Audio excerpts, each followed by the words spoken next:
What's up, everybody? Welcome to the Fantasy Flex podcast from the Action Network and Fantasy Labs. I'm your host, Chris Raybon. We got our divisional round touchdown episode here. As always, I'm joined by one of the most accurate rankers in the game, top 3 this year, and picked a nice Ty Johnson TD last week. Sean Koerner, the odds maker. Sean, what's up? Yeah, what's up? Yeah, that Ty Johnson touchdown was fun. That was kind of what I was saying, downfield targets. I saw that he literally ran 67 yards total on that touchdown, and then he was able to stay in. So fantastic catch and touchdown by Ty last week. Yeah, that was art. That might have been the best. Yeah. That's probably top 3 catches of the year. That Yeah. I've never seen quite that that type of fall to actually work and get the touchdown. Like Adam Thielen, I think probably had like something close to it, but it was like the other direction, and they didn't give him the touchdown. All right. So we're gonna go through the 4 divisional round games. Got 2 Saturday, 2 Sunday. We'll give our best touchdown bets in each. And we've got quick flip links in the episode description. So if you want to tail any of these bets that we give out today, just look for those quick slip links in this episode description. And if you're watching live, we'll drop them in the chat for you as well. All right, let's kick it off with the first game on Saturday. You got the Texans at the Kansas City Chiefs. Chiefs are 8-point favorites. The total is 41.5. Probably not going to be the greatest weather. Chiefs are rested. I really like Xavier Worthy anytime touchdown plus 205. I have him and Travis Kelce flip-flopped compared to the market. So the market has Kelce about plus 150 and Worthy at plus 200. I have Worthy at about plus 150 and Kelce at, a little over plus 200. I think there's going to be some Kelce inflation because you keep hearing the stats, 70 plus yards in 12 or 13 straight playoff games and this and that. And, I think that really that has to kind of play into a market like this. So I'm going to take the value here with Worthy, who has just been on a tear to close the season. It's like everyone's kind of wondering, is Hopkins going to get more usage? Is Marquise Brown? I think you're going to see a ton of Xavier Worthy. He's caught 4 more passes in each of his last 7 games, including week 18, 5.6 on average. The Texans are giving up the highest touchdown rate to slot wide receivers, and Worthy played a season high 26 slot snaps against Houston in week 16. He leads the team in total touchdowns with 9. He leads the team in receiving touchdowns with 6. Also, 3 more rushing scores, second on the team to Kareem Hunt. And I found that unlike running backs where, rushing touchdowns are, pretty much just variance, it's just the same as carries. Like you're not really going to get much variation there. Like receiver touchdowns are a lot more predictable because they're so rare for a receiver to get in a position to score multiple touchdowns. It's really like Worthy and maybe like Deebo Samuel. So Worthy scored 2 from 21 yards out, and he's got another that he scored from the red zone. And we know Andy Reid can kind of scheme those things up. So more repeatable than most. So love me some Xavier Worthy for the Chiefs. And this guy just keeps coming up, Sean. We keep having to talk about him. Our boy. I got to go there. Yeah. I got to go there. Dalton Schultz, plus 475 at BetMGM. So this is one where he's trending up as the week has progressed. We started Deontay Johnson getting released. Cade Stover going on IR. And Cade Stover going on IR is big because he was the number 2 tight end. He caught 4 balls in that first playoff game. When Stover has been out those two other games with the appendix, Schultz's route participation rate hit 90%. Usually he's in the high 70s, maybe gets to the low 80s, and he blocks a little bit more. But when Stover was out, he's just a clear receiver. And Mixon's going to pass block a little bit more. And maybe they activate our guy Tegan Kitoriano, but Schultz leads Houston in red zone routes run. He's second on the team in red zone targets behind Nico Collins, and we know Kansas City's going to play a lot of man coverage. Steve Spagnuolo loves to do it, and this Texan receiving core is just begging for them to. Dalton Schultz, the only Texan besides Tank Dell with multiple receiving scores against man coverage, and really the only other Texan besides Nico Collins that you really trust to win against I think he's going to, have a lot of time on those linebackers for Kansas City. And they're going to focus on Nico, and their corners can probably lock up Hutchinson, Woods, whoever else, Mechie. And then it's going to leave Schultz with the most favorable matchup. So like Schultz, anytime touchdown plus 475 at BetMGM. Any thoughts on those? Or are you ready to go to Washington, Detroit? I love, and I was kind of low on Schultz to open the week, but like you mentioned, they released Deontay Johnson, Cade Stover's an IR. Robert Woods hasn't practiced yet, so I'm much higher on him now than I was earlier in the week, and I'm right there with you on Worthy. I have him at plus 152. The rushing touchdown upside is massive. Yep. He has 3 scores on there, like you mentioned, so he has multiple ways to find the end zone. So yeah, offering way too much value. Anything plus 200 or higher. All right. Speaking of multiple touchdowns, we should see a lot in this game. Second one of the Saturday slate. Washington at Detroit. The Lions 9.5-point favorites. A total 55.5. Real quick, Sean, before you get into your touchdown, guys, just curious. Yeah. When you see a total like this, do you that's something that's going to kind of dictate the touchdown on. So do you kind of like use your total and like end up seeing a lot of guys inflated for this if you're lower, or you kind of just like looking for value either way? Looking for value either way. I mean, I think this total should be this high. We might not see many punts in this game. Both teams are very aggressive on 4th downs. So I think we're going to see a shit ton of points here. So I'm projecting it close to this. The market obviously is factoring that in. But that's why I have, a decent value guy and then a long shot. I do have a long shot for this game on the Lions side. But for the Commanders, I'm going to go Dyami Brown at plus 350. He's coming off the best game of the season with 5 catches, 89 yards, and a touchdown last week against the Bucks. I think he keeps it rolling here against the Lions in what should be a shootout. The Commanders are expected to trail at a 27% higher rate than their season average here, as close to 10-point dogs. So not only is Jaden Daniels going to have to drop back to pass more in general, we're going to probably see more 3 wide receiver sets from the Commanders. So we could see an increase in snaps for Brown, and pass attempts overall. So it's sort of a double whammy for him. Plus the Lions use man coverage at the highest rate in the league, and that's where Dyami has really thrived. He's seen a huge boost against man coverage, averaging 2.2 yards per route run against man, leads the team even more than Terry McLaurin. Plus, he tends to see targets downfield. 15% of his targets are 20-plus yards downfield. Only Terry McLaurin has a higher deep ball rate for the Commanders. So he has multiple ways to get there, explosive plays.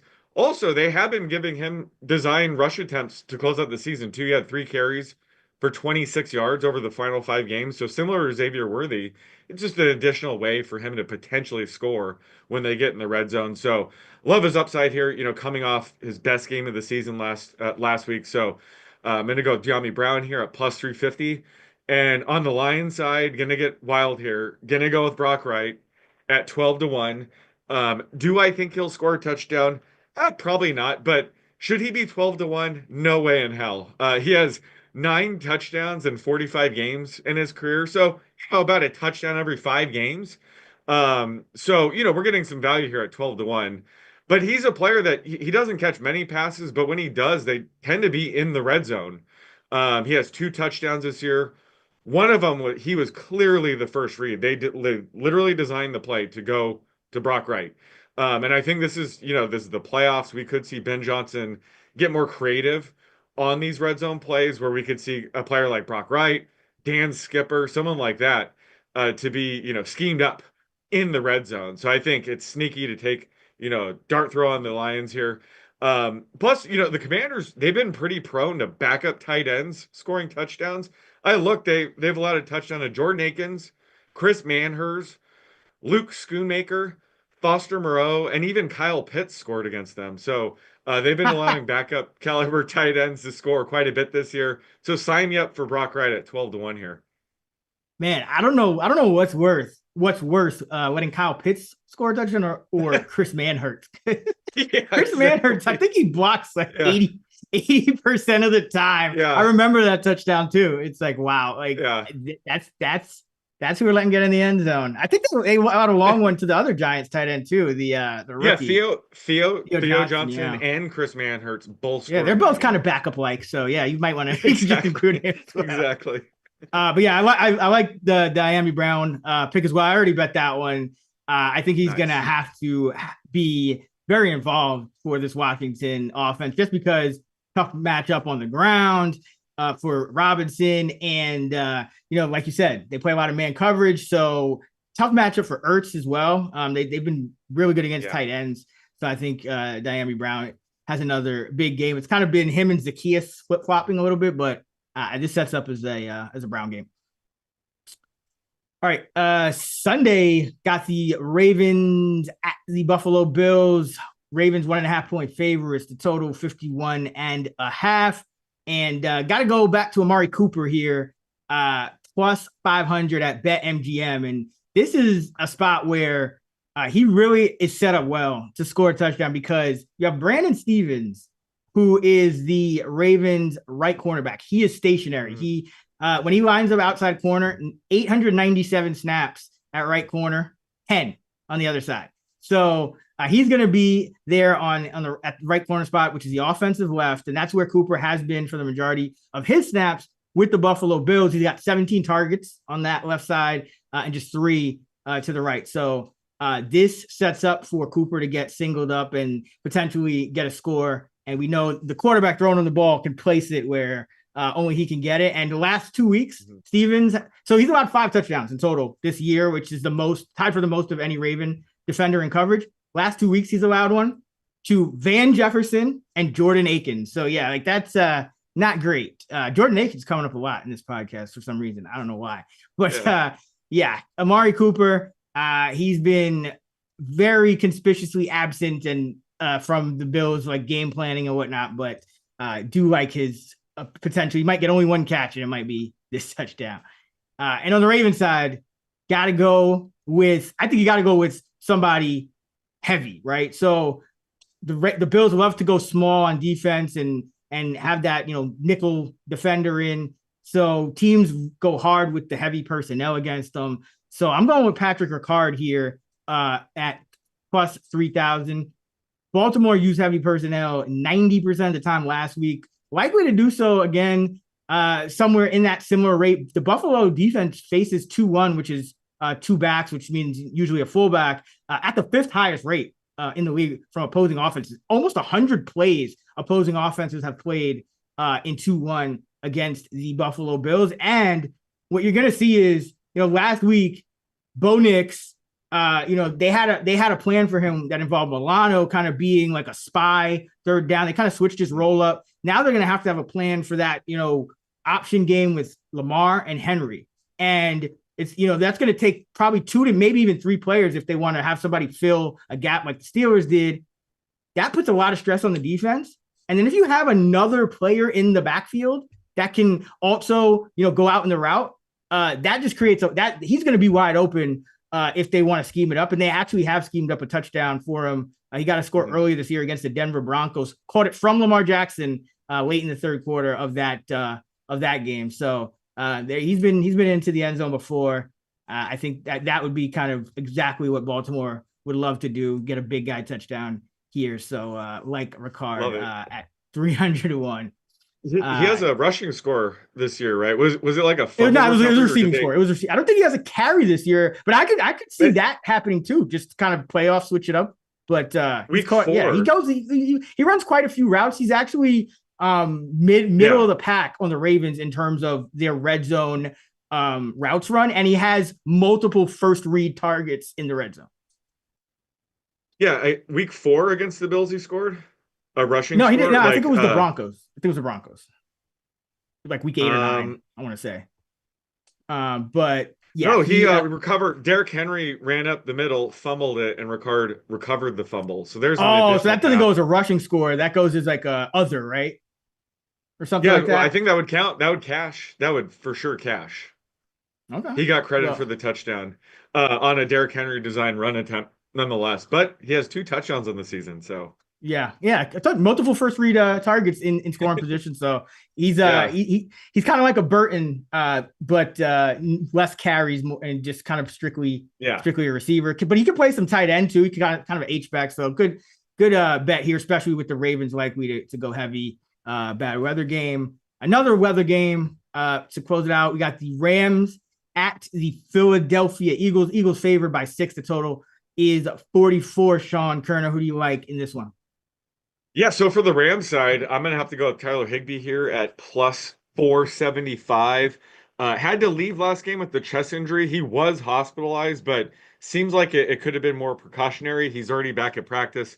He's saying he expects to play. So assuming he suits up here, I do like him close to 5-1 odds because, he wasn't able to make his season debut until week 11. He was recovering from a torn ACL from late last season. So he had been seeing limited playing time since his return. He was eased back in, and then he had to leave early last week. So assuming he could stay through a game fully healthy, he might get the most playing time here this week. And since he returned in week 11, he's led the team with 7 red zone targets. The next closest is Puka Nacua with 4. So he's been dominating red zone looks. He had 5 catches for 58 yards in just a little over a quarter last week against the Vikings before he had to leave the game. So he's been one of Stafford's top targets when he is on the field. And even after he left the game, Stafford was still targeting the tight end position heavily. He targeted the other 3 tight ends 6 total times, even got Davis Allen 13-yard touchdown. So this matchup improves with Nakobe Dean ruled out. His backup, Oren Burks, has allowed a 93% catch rate on the season. So I could see the Rams, attacking him with Higbee, especially in the red zone here. So I love Higbee at plus 475. Even if he doesn't see his usual full-time role, he's at least playing most of the snaps in the red zone, and he's been Stafford's top target. So sign me up for Higbee. Yeah, I actually went back after we talked about it on the Tuesday show, and so he played before the injury. He played 12 of the 15 Rams snaps. That includes penalties. 12 of 15, so that's an 80%. Snap rate. I believe it every single pass play he played. He went out on for one run play after a timeout and a couple others, but they were run plays. So the intention was clearly to feature him in the passing game. Yeah. So is my 60% routes run projection a little too low then? Yeah, I think so. I mean, I actually put it probably about 70%, assuming they continue to play tight ends at a little bit of a higher clip on early downs. That's something we haven't seen from them as much. Heavy one personnel team, but I think it makes a lot of sense. I expect it to continue. Yeah, I was wondering. I thought it was closer to like 70-80% routes run rate. So if it's around 80%, he's going to be a steal at plus 475. For the Eagles, I'm going to go with DeVonta Smith here at plus 210. This price is just a bit too high for DeVonta, who, he scored in 7 of 14 games this season, so half the games. Plus, A.J. Brown might be playing at less than 100% with the knee injury right now. So he was more of a decoy and a bookworm last week against the Packers. So that's going to help open things up for DeVonta Smith. This is a great matchup for Smith, too. The Rams use zone coverage at the 3rd highest rate. Typically, A.J. Brown just dominates man coverage, but it's more of an even split between he and Smith against zone. So this helps Smith out. Plus, Smith lines up in the slot, 55% of the time. And the Rams have been vulnerable to slot receivers in terms of touchdowns. They've allowed the 3rd highest touchdown rate against slot receivers. So just everything kind of sets up for Smith here. And I think he's offering too much value here at plus 210. Oh yeah. It's pretty simple. It's zone defense, DeVonta Smith, book it. Like that's just kind of an auto. It's kind of an auto bet. I like him for first touchdown as well because the Eagles love to kind of go. I mean, they go super run heavy in the first half, but they go even super run heavier in the second half. So I think there's probably even a little added value compared to a normal player. When you're seeing value on his anytime touchdown on Smith on the first touchdown market as well. So. Like Smith, love the matchup. I think AJ Brown doesn't look right. We talked about that on the Tuesday show as well. Something's a little off with him. And maybe he's better, but everything kind of sets up if they need to pass, which I do think they will. I think this Ram team is going to be competitive. So love DeVonta Smith. All right, so we're gonna do, before we get out of here, we're gonna do a parlay of our two favorites, and you can catch it on the Parlay Express handle on the Action Network app if you want to track experts picks from Action, long shots, parlays, things of that nature. Sean, who you got for your leg of the touchdown parlay for this week? I've got to go Tyler Higbee. So get Tyler Higbee at plus 475.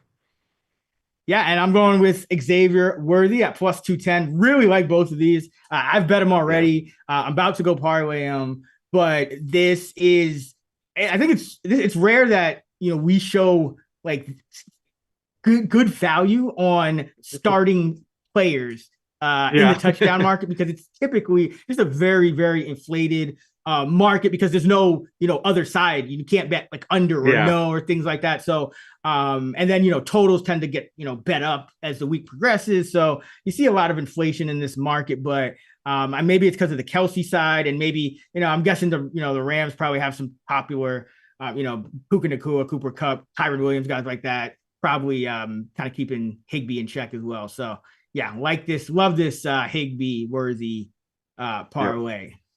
All right. So if you want to tail this bet or any of the other bets we've discussed today on the show, what you want to do is you want to look for the quick slip links in this episode description. Super easy. You just click the link and it'll open up a bet slip for you to tail just like that. So be sure to check for the quick slip link in the episode description. That's going to do it for us here on the Fantasy Flex NFL Divisional Round Touchdown Special. Make sure to subscribe to the podcast. We'll be back next week with our projections episode and another touchdown show. And of course, check out fantasylabs.com for all of our fantasy football content. You can use code FLEX40 for $40 off. Sean is on X at @_oddsmaker. I'm at Chris Raybon. We're at those same handles on the free award-winning Action Network app. Don't forget to check out Parlay Express as well on there. Until next time, let's get this money.